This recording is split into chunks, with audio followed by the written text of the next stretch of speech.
So good evening. How is everyone? Good. Isn't that a precious video?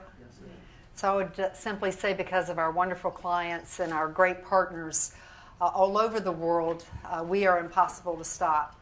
And I've been waiting for several months to say, hey, y'all. And I can finally say it and somebody understands what I mean. But, you know, it's really good for me to be back home in Atlanta, where I was born and raised and spent most of my adult life. But for those of you who have not had a chance to meet, I'm Vicki Escarra, the CEO of Opportunity International. And it's really good to be back in Atlanta. It's good to see so many friends and to be with you all. So I have a few slides to share with you. I would simply say that this is our 4th summit. So some of you are asking, you know, what's happening with the big event that we had last year in Phoenix.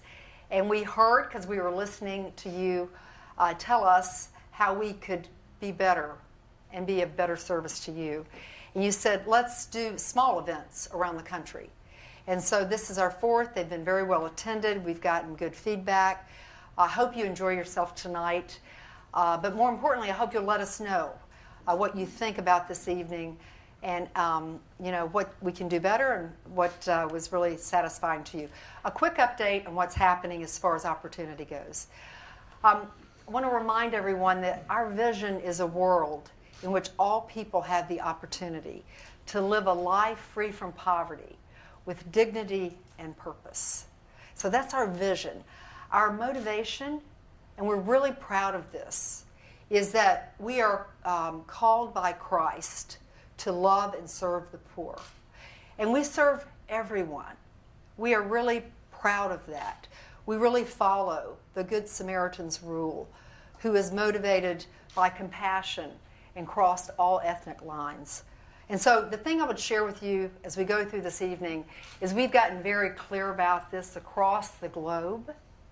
So all of Opportunity around the world is speaking with one voice about vision, about mission, about motivation. Now that may sound like a little thing. I know you guys are nervous I'm going to fall off this thing. But Beth won't let me, will you, Beth? So anyhow, but that may sound like a little thing. It's actually a really big thing to get 17,000 people around the world speaking with the same voice, the same language, and a common website. So we're really excited about that. You all know this. I'm just going to highlight what is really special about Opportunity. It's not one thing. It is a suite of services that we offer clients that we work with. So the entry point is a loan. We then offer savings, insurance, and most importantly, we offer training. So we don't just offer a loan and kind of push folks out the door. We really try to talk with them about how to change their lives and how to use the money so that it is meaningful and will allow them to work their way out of poverty. You know what I would say, and there are many great people in this room tonight. We'll talk about and honor many of them as we go through the evening. But we're standing on the shoulders of giants. I really mean that. Opportunity has been around since 1971. We've helped clients create or help to create 10 million jobs. And we've done that through 23 million loans that has actually created $6 billion of economic power around the world. Not many organizations can actually claim job creation, but this organization can. The thing I want you all to know is we're not satisfied with that, though. We know and believe, and not just for knowing and believing, for wanting to do it, that we can create 10 and then another 10 million jobs by 2020. And because jobs are important, education's important, all of these things are important, but if you don't have a job, it is the most powerful thing in the world today, including in our own country. So how will we do it? We're going to talk about that in a panel tonight. I saw many people putting their napkins in their laps because we're good Southerners. We got a little ways to go before we get to dinner, so hang on. Hang on, just hang on. I'm going to go as fast as I can, but hang on. At any rate, we are going to, with your help, create 10 million jobs around the world by 2020. Create or help to create. I'm looking at David Sims. We've had that discussion. David and I are together. And why? Because we feel a lot of urgency. As the video said, less More than half the world lives on less than $2 a day. So there's a great urgency in the work that we're doing. We have great reach. We're all over the world. We're in 22 countries. We have 17,000 employees. We have 5 million clients. We're proud of that. So we have a lot of reach. I love this slide because it goes back to the model, that this is a cycle that just continues to create really goodwill and goodness around. For every dollar that's invested, over 5 years, it's $6. And this is David Sims' story that I have stolen. He's laughing at me. But he was with me at an event in Chicago about 3 or 4 months ago. And we were talking about 25 years ago, he and his wife invested money. I said, if you invested $25,000 25 years ago, I don't think David used the number of 25,000. But today, would anyone like to take a guess of how much investment that would be worth today that is continuing to work? And Bob, you can't answer the question. It's $500,000. Jim, that's a really great guess. What other organization do you know that gets that kind of return on the investment? Not many that I know of. And if you can find one, then let us know. But it is a model that really continues to create success and empower people. So how are we going to get to 20 million jobs by 2020? We'll do it with strategy. We'll do it with support. I'm not going to take you through all these. Many of you know we did work with Boston Consulting that was actually built on great work that our own team had put together the year before. But it really broke down 6 key areas for us to focus on. The first, and we work very closely with our own board and with actually chairs of the boards around the world that create the Opportunity family. So it was inspirational. We wanted to get really clear about mission, strengthening our brand. When I came here, everyone said, we're the best kept secret in the world today. And so we really have done a lot in the last year and more in the year to come. But in order to get clear and start creating your brand message, you've got to have everyone internally aligned around messaging. Do you all agree with that? Yep. Very important. We're there.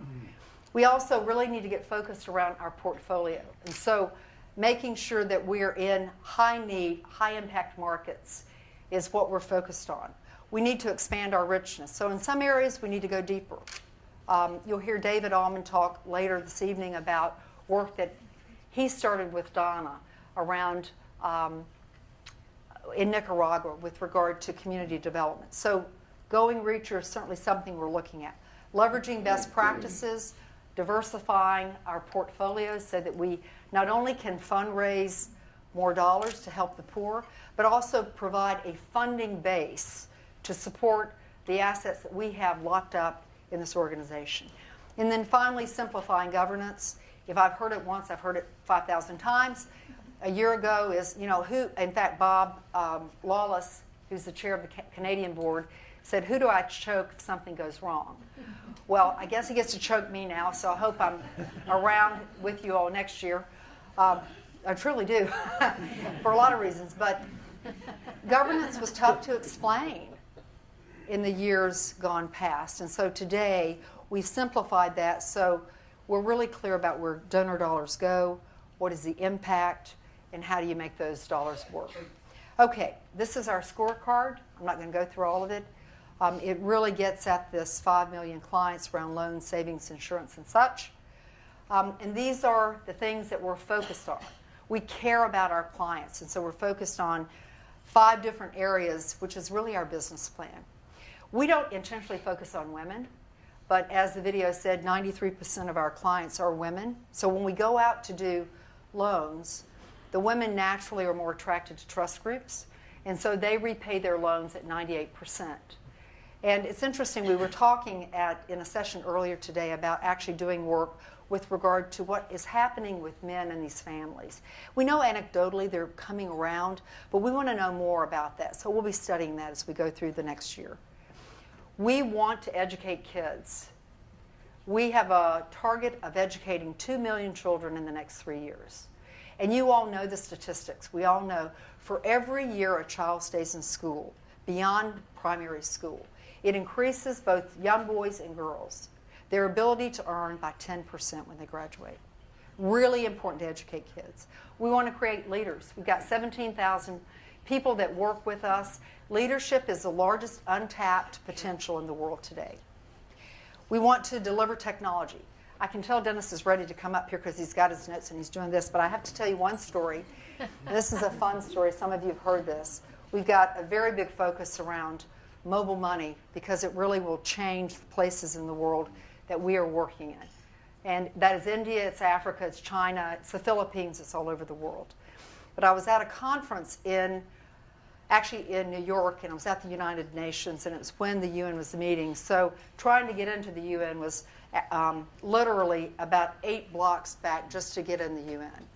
So I got in, and I was seated beside a number of people that are involved in the microfinance space. And Bill Gates, I almost forgot his last name. Bill somebody. Bill Gates came up to speak, and it was a Better Than Cash Alliance. So he was talking about mobile money, and so I was sitting there, and he said, and one of the best examples in the world is what's happening at Opportunity International in Malawi. And it's what's happening around their loans as far as agriculture goes. So I perked up, and of course everybody's looking over at me, and they punched me, this guy beside me punched Larry Reed. He said, did you know that he was going to say that? I'm like, no, I had no idea. So Bill walked out, and so I jumped up and followed him. Now, you can imagine there were about 4,000 security people around Bill Gates at the time. And so I'm at the top of the escalator. He's going down. And I yelled from the top. This shows you how little my southern manners are showing up. I yelled, hey, Bill. And the security people around him, first they looked at me like I was crazy. And then he must have given a nod or something because it was like the Red Sea, it parted. And I walked right up and I shook his hand and I said, you know, I'm with Opportunity International. And I want to thank you and Melinda for partnering with us and being such great partners. And he said, we love Opportunity. It's great to meet you. You know, I said, thanks for the comment. And then I left. But I managed not to get thrown out of the place. At any rate, we've got great technology plans, and you hear more about those at the panel. We also are really interested in helping farmers. We've got great farmers all over the world. We've got a real effort in Africa, a real effort in Nicaragua, more about that, about creating more jobs. So I'm going to wrap this up. This organization, not by my doing, but I can tell you based on the history, has a history of being innovative. We are not going to lose that. We are going to continue to be innovative because all great businesses are. You can read on the slide all the things we've done to be innovative, but really a core competency of this organization, one we're really proud of. We've got a lot of challenges. We've made progress. But we've got a lot left to do, and we're excited about doing it. And this is a slide that I love because it really shows, if you look back to 2007, we've grown assets from right at $50 million to $210 million that are at work today. And this is just the African Bank Network. Now, the interesting thing is if you look at the pink slide on this graph, you can see that we're really growing client deposits. And so that's self-sustaining. That just allows us to continue to grow, provide savings, and really grow sustainability in this network. And the reason I like showing this slide is because there are lots of organizations that are out there that I think are doing good work, but we're an organization that you can count on in the future. You know, we are building a great asset and a great investment to serve the poor. We've got wonderful partners. We're very blessed. We're going to grow this list, so when we see you next year, we'll have maybe not twice as many, but we've got lots of folks we're talking to and proud about that. We've got a very, very good team, a really global team that's focused across business, both in finance and poverty alleviation, private sector, public sector. So more to come, but a really strong and very robust team. And we believe, as Warren Buffett does, that giving away money should be about results and effectiveness. And I know every single person in this audience tonight really believes that. So I'm going to close by saying I really appreciate you being here. I hope those of you who are with us will continue with us in our journey to 20 million jobs by 2020. And those of you who are new to our organization, we look forward to sharing more with you as we go through the evening. And I think I turn it back over to Karen. Thank you.